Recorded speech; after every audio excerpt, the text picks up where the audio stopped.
आज सारे संसार में प्रेम की बात की जा रही है। एक विशिष्ट दिन मनाया जाता है, कोई वैलेंटाइंस डे कहता है, कोई किसी और रूप में इसको मनाता है।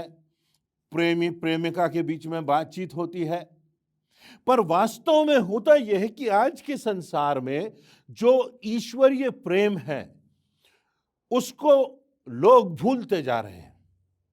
जो परमेश्वर का प्रेम है, जिसमें आत्म त्याग है, जिसमें बलिदान है, जिसमें मनुष्य को स्वतंत्र इच्छा दी गई है, यह जानते हुए भी कि स्वतंत्र इच्छा दी जाने से पाप हो सकता है, परमेश्वर की व्यवस्था टूट सकती है, परंतु परमेश्वर नहीं चाहता था कि मनुष्य किसी मशीन के समान हो, किसी रोबोट के समान हो। और इसलिए परमेश्वर ने एक उपहार मनुष्य को दिया कि मनुष्य को परमेश्वर ने स्वतंत्र इच्छा दी, और इस स्वतंत्र इच्छा का मनुष्य ने दुरुपयोग किया, गलत निर्णय किए, अधिकारियों ने, मनुष्यों ने, और सब तरफ पाप का प्रभाव बढ़ता गया। और जो परमेश्वर के दिए हुए दान थे वो कलुषित होते गए, उनका स्वरूप बिगड़ता गया। जो परमेश्वर की आशीष थी, जो परमेश्वर ने मनुष्य को अपने स्वरूप में सृजा था, विशेष गुण दिए थे, विशेष योग्यताएं दी थी, उनका दुरुपयोग मनुष्य ने किया और पाप संसार में बढ़ता गया। और आज इस प्रेम का विकृत स्वरूप हमें चारों तरफ देखने को मिलता है। ये विकृत स्वरूप हम टेलीविजन पर देखते हैं, हम अखबारों में इसके संदर्भ में पढ़ते हैं, विभिन्न घटनाओं में हम सुनते हैं कि किस प्रकार से परमेश्वर ने जो मनुष्य को अपने समानता में रचा था, किस प्रकार मनुष्य ने स्वतंत्र इच्छा का दुरुपयोग किया। और इस कारण आज हमारे संसार में इस प्रेम का स्वरूप बदल गया, इसकी परिभाषा बदल गई, विकृत हो गया, ये अशुद्ध हो गया। वो पवित्रता जो प्रेम में होना चाहिए वो नहीं रही। इस प्रेम का जो प्रभु यीशु मसीह का वरदान है, इस प्रेम का जिसका वर्णन बाइबल में किया गया है कि कितना प्रेम परमेश्वर ने मानव जाति से किया, यहां तक कि अपने पुत्र प्रभु यीशु मसीह को भी नहीं रख छोड़ा, उसका भी बलिदान कर लिया इस संसार में मुझको और आपको बचाने के लिए। उस प्रेम का स्वरूप क्या होना चाहिए? वो प्रेम कितनी बड़ी आशीष है, वो प्रेम कितनी बड़ी बात है। वो प्रेम जो है उसमें हमको परमेश्वर की झलक दिखाई देती है। वो प्रेम क्या है? प्रेम को परिभाषित करना लगभग असंभव है, जटिल है। विद्वानों ने प्रयास किया, लेखकों ने प्रयास किया, कवियों ने उसे कविता में ढालना चाहा, परंतु प्रेम का संपूर्णता से अर्थ आज भी कोई समझा नहीं पाया, आज भी कोई उसको वर्णित नहीं कर पाया। पौलुस प्रेरित अपने पत्र में, जो कि बाइबल में पाया जाता है, कुरिन्थियों के नाम पौलुस प्रेरित प्रेम के व्यवहारिक स्वरूप का वर्णन करता है और बताता है कि यह प्रेम कितनी बड़ी बात है, यह प्रेम कितना बड़ा गुण है। इस प्रेम में परमेश्वरत्व है, इस प्रेम में त्याग है। यह प्रेम दुनिया की हर किसी बात से, हर किसी वस्तु से, हर किसी गुण से बढ़कर है। तो कुरिन्थ शहर है, जो कि ग्रीस देश के उत्तरी भाग में आज भी पाया जाता है, उस कुरिन्थ शहर में कलीसिया है, चर्च है, और उस कलीसिया को पौलुस प्रेरित पत्र लिखता है क्योंकि उस कलीसिया में समस्याएं हैं, उस कलीसिया के लोग भटक गए हैं। उस चर्च के लोग, अगर हम आज सामान्य भाषा में कहें, वो परमेश्वर के रास्ते से भटक गए हैं। किसी विख्यात टीकाकार ने लिखा है कि उस कलीसिया में, जो कुरिन्थ की कलीसिया थी, उसमें जो लोग थे, अधिकांश लोग वो स्वार्थ में पड़ गए थे, स्वार्थी हो गए थे। कुछ लोग व्यभिचारी हो गए थे, अपने आप को मसीह का विश्वासी तो कहते थे, परंतु व्यभिचार में लिप्त थे, स्वार्थ में लिप्त थे, कलीसिया में फूट डालना चाहते थे, अहंकार से भरे हुए थे, बैर रखने वाले लोग थे, आलोचना करने वाले लोग थे, उनमें जलन की भावना पाई जाती थी। ये सारी बातें कलीसिया में पाई जाती थी। कलीसिया जिसे प्रभु यीशु मसीह की देह कहा गया है, वो कलीसिया जो पवित्र लोगों का समाज होना चाहिए, उसमें ये सारी बातें थी। और इनको बताने के लिए, इनको समझाने के लिए, शिक्षित करने के लिए पौलुस प्रेम का वर्णन करता है। और कुरिन्थ की कलीसिया को जो पहला पत्र पौलुस ने लिखा था, उसके 13वें अध्याय में इस प्रेम के व्यवहारिक रूप को पौलुस प्रकट करना चाहता है। और प्रारंभ के कुछ आयतें मैं आपके सामने पढ़ूंगा, जहां पर लिखा है, यदि मैं मनुष्यों और स्वर्गदूतों की बोलियां बोलूं और प्रेम ना रखूं तो मैं ठनठनाता हुआ पीतल और झंझनाती हुई झांझ हूं। और यदि मैं भविष्यवाणी कर सकूं और सब प्रकार के भेदों और सारे ज्ञान को समझूं, और मुझे यहां तक विश्वास हो कि मैं पहाड़ों को हटा दूं, परंतु प्रेम ना रखूं तो मैं कुछ भी नहीं। और उसके आगे पौलुस आगे बढ़ जाता है और बहुत प्रमुख बात लिखता है। वो कहता है, यदि मैं अपनी संपूर्ण संपत्ति कंगालों को खिला दूं, यहां तक कि अपनी देह भी जलाने के लिए दे दूं, और प्रेम ना रखूं तो मुझे कुछ लाभ नहीं। संसार की दृष्टि में तो हम बहुत बड़े हो जाएंगे अगर हम भविष्यवाणी कर सके, अगर हम ज्ञानवान हो जाएं, अगर हम अपनी सारी संपत्ति कंगालों को दे दें, यदि हम अपनी देह जलाने के लिए दे दें। परंतु पौलुस प्रेरित लिखता है कि यदि हम में प्रेम ना हो तो इन बातों का कोई अर्थ नहीं, ये बातें निरर्थक होंगी। तो कुछ बातों को हम देखेंगे। पौलुस कहता है, यदि मैं मनुष्यों और स्वर्गदूतों की बोलियां बोलूं, यदि मेरी बोली बहुत प्रभावशाली हो, यदि मेरी बोली बहुत खूबसूरत हो, यदि मेरी बोली से मानो शहद टपकता हो, यदि मेरी बोली में अधिकार हो, यदि मेरी बोली में प्रभाव हो, परंतु मैं प्रेम ना रखूं तो मैं कुछ भी नहीं। जो ठनठनाता हुआ पीतल और झंझनाती हुई झांझ की बात वो करता है, ऐसा हुआ करता था कि उन दिनों में लोग जब उपासना के लिए आते थे तो वो विश्वास करते थे ऐसा कि जो देवी देवता हैं वो सोए हुए हैं, और जब वो उस झांझ को बजाएंगे, जब वो उस पीतल को ठोकेंगे, तब वो सब जागृत हो जाएंगे और तब उनकी प्रार्थना सुनी जाएगी। और इसीलिए वो कहता है कि इसका कोई अर्थ नहीं। अरे परमेश्वर जो कभी सोता नहीं, परमेश्वर जो कभी ऊंघता नहीं, परमेश्वर को तुम जगाने का प्रयास कर रहे हो। ये तो असंभव बात है कि तुम सोचते हो कि तुम्हारे इस प्रकार से पीतल और झांझ को बजाने में परमेश्वर जाग जाएगा और तुम्हारी प्रार्थनाओं को सुन लेगा। ये सब व्यर्थ है। और इसीलिए वो कहता है, यदि मैं सब कुछ करूं और प्रेम ना रखूं तो वैसा ही व्यर्थ होगा जैसा मैं परमेश्वर को जगाने का निरर्थक प्रयास कर रहा हूं।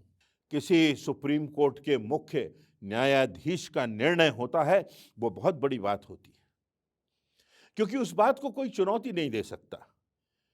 यदि किसी देश के राष्ट्रपति का, प्रधानमंत्री का कोई कथन होता है, कोई आदेश होता है, तो वो बहुत बड़ी बात होती है, उसमें अधिकार होता है, उसको कोई चुनौती नहीं दे सकता। वाणी में कितना भी अधिकार हो, और भी बातें हो सकती हैं वाणी में। बहुत से लोग हैं जो बहुत सी भाषाओं को जानते हैं और हम आश्चर्य करते हैं। कोई कहता है मैं 5 भाषाओं का ज्ञाता हूं, बड़े विद्वान हैं। कोई कहता है कि मैं इतनी बोलियां बोल लेता हूं। भारत में 14 आधिकारिक भाषाएं हैं और हजारों बोलियां हैं। कोई कहे कि मैं भारत की सारी आधिकारिक भाषाओं को जानता हूं, सारी बोलियों को बोल सकता हूं, तो यह बहुत बड़ी बात होगी, ये बहुत आश्चर्य की बात होगी। और ना सिर्फ पौलुस यहां लिखता है कि मनुष्यों की, परंतु वो कहता है स्वर्गदूतों की बोलियां बोलूं। स्वर्ग में दूत जो बोलियां बोलते हैं, स्वर्ग में दूत जिस भाषा में परमेश्वर की महिमा करते हैं, अगर मैं वो बोली भी बोलने लगूं, वो भाषा भी बोलने लगूं, स्वर्गदूतों के समान मेरी वाणी में अधिकार हो, खूबसूरती हो, लोगों को जागृत करने की क्षमता हो, परमेश्वर की आराधना के लिए बड़े अच्छे अच्छे शब्द हमारे मुख से निकल रहे हों, परंतु यदि मैं प्रेम न रखूं तो सब कुछ व्यर्थ है। मनुष्य की वाणी, उसका अधिकार, उसकी भाषा, उसके प्रभावशाली संदेश, उसकी प्रभावपूर्ण लेखनी, उसका अकाट्य तर्क, सब कुछ व्यर्थ है यदि प्रेम नहीं है हमारे हृदय में। उसके आगे पौलुस बढ़ जाता है और वो कहता है कि यदि मैं भविष्यवाणी कर सकूं और सब भेदों को समझ सकूं और सब बातों का ज्ञान में रख सकूं, भविष्यवाणी कर सकूं। हम सब चाहते हैं कि हमें भविष्य की बातें बताई जाएं। कई लोग कहते हैं कि हम बहुत बड़े भविष्यवक्ता हैं, हम आपका भविष्य बता सकते हैं, हम देश का भविष्य बता सकते हैं, और हम ऐसे लोगों के प्रति आकर्षित भी होते हैं, आश्चर्य भी करते हैं। और मान लीजिए कि आप भविष्यवक्ता हो भी जाएं, आप भविष्यवाणियां कर सकें, आप जो भविष्य के लिए कहें वो सही निकल जाएं, और आपको और मुझको सब भेदों का ज्ञान हो, मुझे सारे संसार का ज्ञान हो, और प्रेम न रखूं तो मैं कुछ भी नहीं। पुराने नियम में बहुत से भविष्यवक्ताओं का वर्णन है, और ये भविष्यवक्ता होते थे जिन पर परमेश्वर अपने वचन को प्रकट करता था और अपना संदेश भेजता था। और ये भविष्यवक्ता जाते थे, बताते थे कि परमेश्वर की योजना क्या है, परमेश्वर किसी व्यक्ति से क्या कहना चाहता है, परमेश्वर किसी को चेतावनी देना चाहता है, परमेश्वर किसी को सुधारना चाहता है, परमेश्वर किसी को ताड़ना देने वाला है और सचेत करना चाहता है। तो परमेश्वर ने ऐसे भविष्यवक्ताओं को अभिषिक्त किया था, और ये जाते थे और कहते थे ये परमेश्वर का वचन तुम्हारे लिए है। यहां तक कि राजाओं से भी ये बात कर लेते थे, और उसके बाद उस भविष्यवाणी को, जो कुछ वो कह रहे हैं, उसके सत्यापन के लिए वो आश्चर्य कर्म भी कर देते थे। परमेश्वर उनके माध्यम से आश्चर्य कर्म करता था। आश्चर्य कर्म का अर्थ जो चीज सामान्य नहीं है, जो भौतिक शास्त्र और सांसारिक नियमों के परे है, वैसे वैसे कार्य करते थे वो, ताकि उनके कथनों पर मुहर लग सके, लोग जान सके कि हाँ, ये वास्तव में परमेश्वर की ओर से है। बाइबल के जो पुराने नियम का भाग है, उसमें यिर्मयाह नबी एक प्रमुख नबी है। वो अपने 9वें अध्याय की पहली आयत में लिखता है, भला होता कि मेरा सर जल ही जल और मेरी आंखें आंसुओं का सोता होती, कि मैं रात दिन अपने मारे हुए लोगों के लिए रोता रहता, लोगों के लिए, उनकी पीड़ाओं के लिए काश में रोता रहता, याचना करता रहता। बड़े बड़े भविष्यवक्ता हुए जो अपने लोगों के लिए रोते थे, उनके भविष्य के आने वाली पीड़ाओं के लिए आंसू बहाते थे, उनको जाकर के समझाते थे, परमेश्वर का वचन सुनाते थे। और यहां पर लिखा हुआ है कि यदि हम भविष्यवाणी कर सके, यहां तक कि हम भविष्य की बातों को लोगों के सामने उजागर कर सके, हम स्वर्गदूतों की बोलियां बोलें, तो भी यदि हमारे हृदय में प्रेम नहीं तो कुछ भी नहीं, सब कुछ व्यर्थ है, सब कुछ शून्य है। Everything comes to zero. आगे पौलुस लिखता है कि यदि मैं सब प्रकार के ज्ञान को समझूं, दुनिया में क्या हो रहा है, सारे ज्ञान को मैं समझ सकूं, तकनीकी का जिस प्रकार से विकास हो रहा है, आज से 10 वर्ष पहले हम कल्पना भी नहीं कर सकते थे कि इतनी सारी जानकारी आज संसार में उपलब्ध होगी, कि आज इंटरनेट पर जाकर के हम लगभग सब विषयों के विषय में समझ सकेंगे, जानकारी प्राप्त कर सकेंगे, दुनिया में क्या हो रहा है इसकी हमको जानकारी हो सकेगी। तो हम कल्पना भी नहीं कर सकते कि कितना ज्ञान है, कितनी जानकारियां हैं विभिन्न देशों के विषय में, लोगों के विषय में, घटनाओं के विषय में, बीमारियों के विषय में, नए नए आविष्कारों के विषय में। ये सारी जानकारी हमको प्राप्त हो जाए, हम सारे ज्ञान को जानने वाले हो जाएं, हम विद्वान हो जाएं, हमने कितनी भी पुस्तकें पढ़ ली हो, हम बड़ी बड़ी यूनिवर्सिटीज में पढ़े हों, परंतु उसके बाद अगर मुझ में प्रेम नहीं तो वो कहता है कि सारा ज्ञान व्यर्थ है, सारी समझ, सारे भेदों का जानना, सारी भविष्यवाणियां करना, सब कुछ व्यर्थ है। मनुष्यों की भाषाएं बोलना, स्वर्गदूतों की भाषाएं बोलना, सब कुछ व्यर्थ है यदि प्रेम नहीं। कुछ है जो इनसे बड़ा है और वो प्रेम है। और आगे वो कहता है कि यहां तक मुझे विश्वास हो कि मैं पहाड़ों को हटा दूं, आश्चर्य कर्म करने लगूं, कहूं और ये पहाड़ हट जाए, प्रार्थना करूं तो लोग चंगे हो जाएं, हाथ रख दूं तो मृतक जी जाएं, आंधियों और पानी को, लहरों को, तूफानों को, चक्रवातों को रोक सकूं, इतनी सामर्थ मुझे मिल जाए। मत्ती रचित सुसमाचार के 17वें अध्याय की 20वीं आयत में लिखा है, यदि राई के दाने के बराबर तुम में से किसी के पास विश्वास हो और वह इन पहाड़ों से कहे कि हट जा, तो ये पहाड़ हट जाएंगे। ये प्रभु यीशु मसीह का कथन है।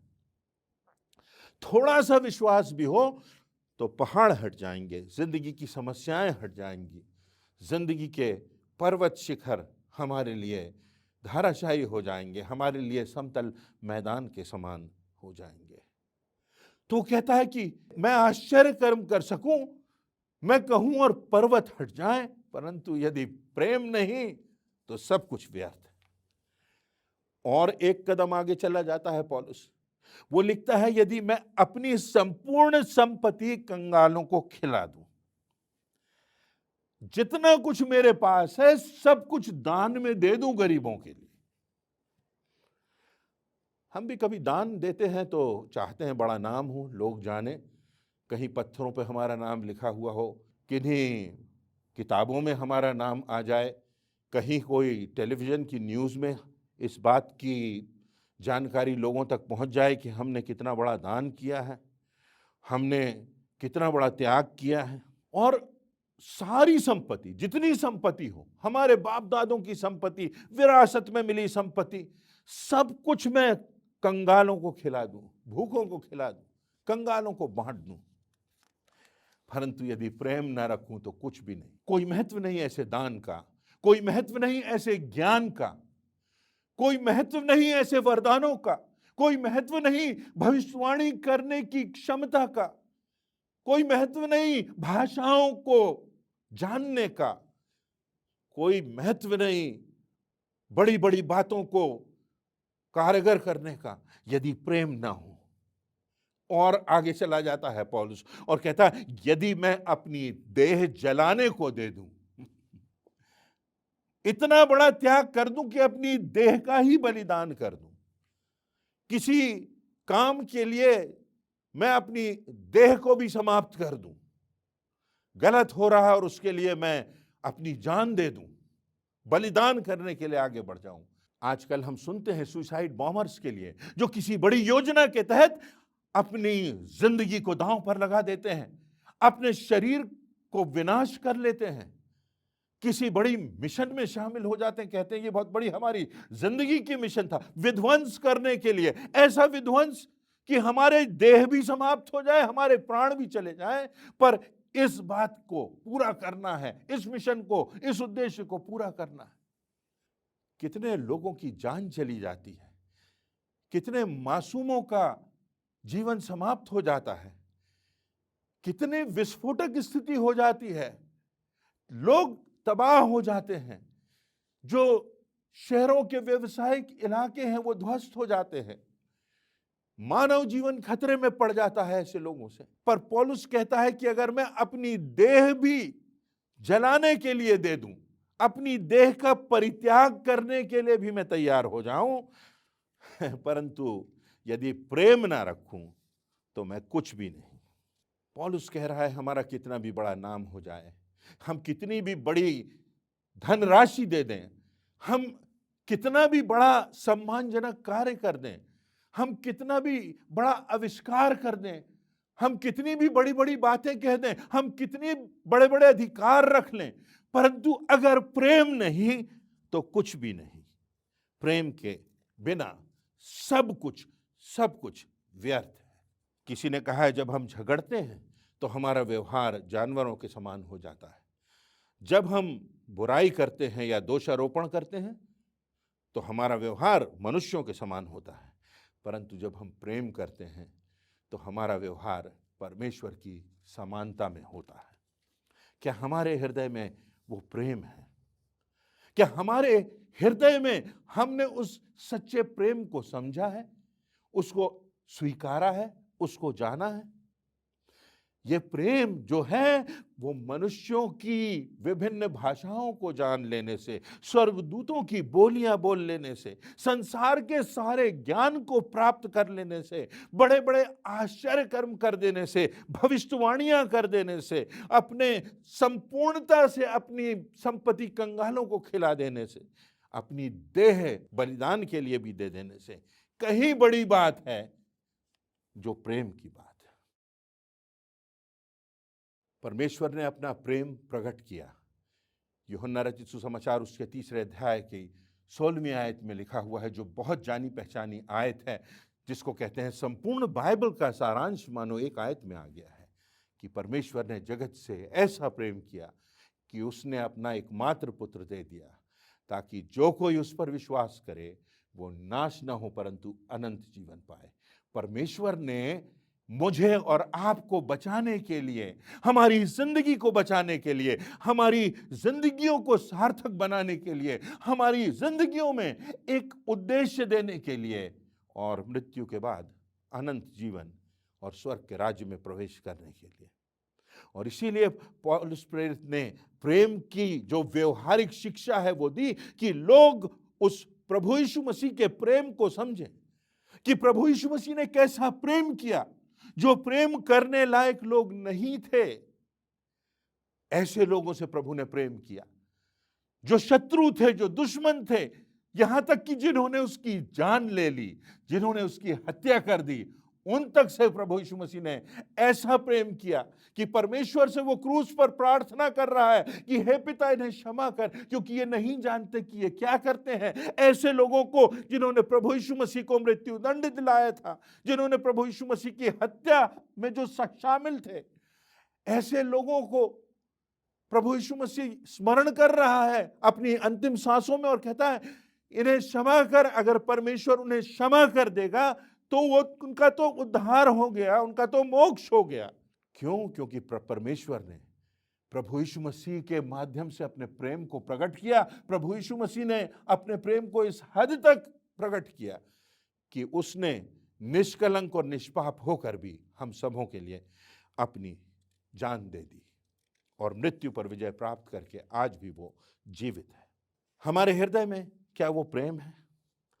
सब बातें व्यर्थ होंगी हमारी जिंदगी की यदि हम लोगों से प्रेम नहीं करेंगे, यदि हम किसी की पीड़ा से पीड़ित नहीं होंगे, यदि हम किसी के आंसुओं से द्रवित नहीं होंगे, यदि हम किसी के दर्द का एहसास नहीं कर सकेंगे, यदि हम किसी के तनाव का आभास नहीं कर सकेंगे, यदि किसी के टूटे हुए दिल की पीड़ा की झनक को हम सुन नहीं सकेंगे, यदि हम किसी दूसरे के दर्द का एहसास या अनुभूति अपने हृदय में नहीं कर सकेंगे।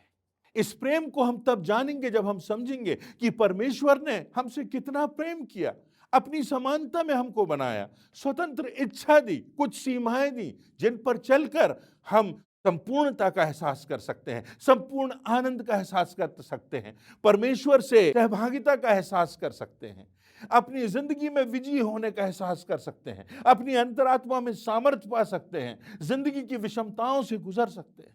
परंतु परमेश्वर के प्रेम को हमने नहीं समझा, प्रभु यीशु मसीह के बलिदान की कीमत को हमने नहीं आंका। तो जब हम परमेश्वर के प्रेम को समझ सकेंगे कि हमको बचाने के लिए, मुझको और आपको क्षमा देने के लिए, मुझको और आपको अनंत जीवन देने के लिए उसने हमसे कितना प्रेम किया कि जब हम उसकी आज्ञाओं को तोड़कर उसके विरोध में अपने हाथों को उठाने लगे, तब प्रभु यीशु मसीह को उसने संसार में भेजा और प्रभु यीशु मसीह ने अपने रक्त के द्वारा हमारे पापों की कीमत को चुका दिया ताकि हम खरीदे जा सकें, उसके लहू से हम शुद्ध हो सकें और तब परमेश्वर के बेटे और बेटियां कहला सकें। क्या हम इस प्रेम को समझते हैं? यदि हम इस प्रेम को समझते हैं तो हमारा जीवन ऐसा होगा जो दूसरों के लिए होगा। हमारा जीवन ऐसा होगा जो दूसरों के हित के लिए अपना अहित बर्दाश्त करने वाला होगा। हमारा जीवन ऐसा होगा कि हमारा जीवन परमेश्वर की दृष्टि में सार्थक होगा। हमारा जीवन ऐसा जीवन होगा जिसमें से प्रभु यीशु मसीह की शोभा दिखाई देगी। और हमारा जीवन ऐसा जीवन होगा कि हम दूसरों की जिंदगियों को बचा सकेंगे, उनकी आत्मा को अनंत विनाश की ओर से ले जाकर अनंत जीवन की दिशा में उनको रास्ता दिखा सकेंगे, उनके मार्गदर्शक हो सकेंगे। परमेश्वर ने हमसे इतना प्रेम किया, इस बात को अभिव्यक्त कर सकेंगे अपने जीवन से। पर क्या हमारे जिंदगियों में हम प्रेम का अर्थ समझते हैं? मेरी आशा है कि आज परमेश्वर के इन वचनों से हम समझेंगे प्रेम कितना बहुमूल्य है। प्रेम हल्की सी बात नहीं, प्रेम भावनाओं में बह जाने की बात नहीं, परंतु प्रेम प्रतिबद्धता की बात है। प्रेम परमेश्वर को समझने की बात है। प्रेम परमेश्वर के मार्ग पर चलने की बात है। प्रेम अपने दुश्मनों को क्षमा करने की बात है। प्रेम गिरे हुओं को उठाने की बात है। प्रेम जो लोग दिशा से भटक गए हैं उनको सही दिशा पर लाने की बात है। प्रेम प्रभु यीशु मसीह का प्रेम प्रकट करने की बात है। और इसीलिए पौलुस कहता है, यदि मैं मनुष्यों और स्वर्गदूतों की बोलियां बोलूं, यदि मैं भविष्यवाणी कर सकूं, यदि मैं भेदों को समझ सकूं, यदि सारे संसार का ज्ञान मुझे प्राप्त हो, यदि मैं पहाड़ों से कहूं हट जाएं और वो हट जाएंगे, यदि मैं अपनी संपूर्ण संपत्ति कंगालों को दे दूं, यदि मैं अपनी देह जलाने के लिए दे दूं, और अगर प्रेम ना रखूं और अगर प्रेम ना हो तो सब कुछ व्यर्थ है, अनर्थ है। इस प्रेम को हम समझें, परमेश्वर के प्रेम को समझें और इसकी सच्चाई को, इसकी गहराई को और इसकी व्यवहारिकता को प्रभु यीशु मसीह के जीवन में देखते हुए उसे स्वीकार करें। परमेश्वर हमारी जिंदगियों को आशीषित करेगा। आइए हम इस प्रेम की गहराई को समझें और प्रभु यीशु मसीह के रास्ते पर चलें और अपने जीवन से उसकी महिमा करें। परमेश्वर हम सबों को आशीष दे।